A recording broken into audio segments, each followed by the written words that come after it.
या व्हिडिओमध्ये आपण application of logics to switching circuits हे आपण बघूया.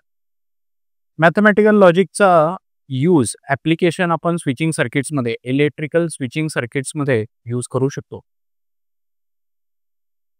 मॅथमॅटिकल लॉजिकमध्ये सिंपल स्टेटमेंट्सला आपण पी क्यू आर ह्याच्याने रिप्रेझेंट करत होतो.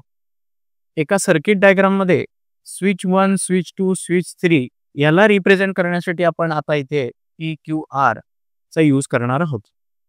तर स्विच 1 ला रिप्रेझेंट करण्यासाठी पी, स्विच 2 ला रिप्रेझेंट करण्यासाठी क्यू, स्विच 3 ला रिप्रेझेंट करण्यासाठी आर हे लेटर्स आपण यूज करणार आहोत. लॅम्पला रिप्रेझेंट करण्यासाठी एल हा लेटर आपण यूज करणार आहोत. तर एका सर्किट डायग्रामला हे लेटर्स यूज करून आपण एका कंपाऊंड स्टेटमेंटमध्ये, मॅथमॅटिकल कंपाऊंड स्टेटमेंटमध्ये आपण कन्वर्ट करू शकतो. S1 डॅश या नावाचा जर स्विच असेल तर त्याला निगेशन P ने आपण डिनोट करतो. S1 डॅश म्हणजे काय? एक असा स्विच असतो जो ऑफ कंडिशनमध्ये बल्ब ग्लो करत असतो.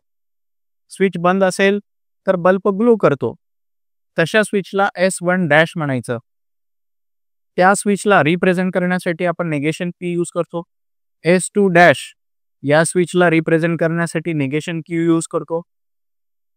S3 डॅश या नावाच्या स्विचला रिप्रेझेंट करण्यासाठी निगेशन R यूज करतो.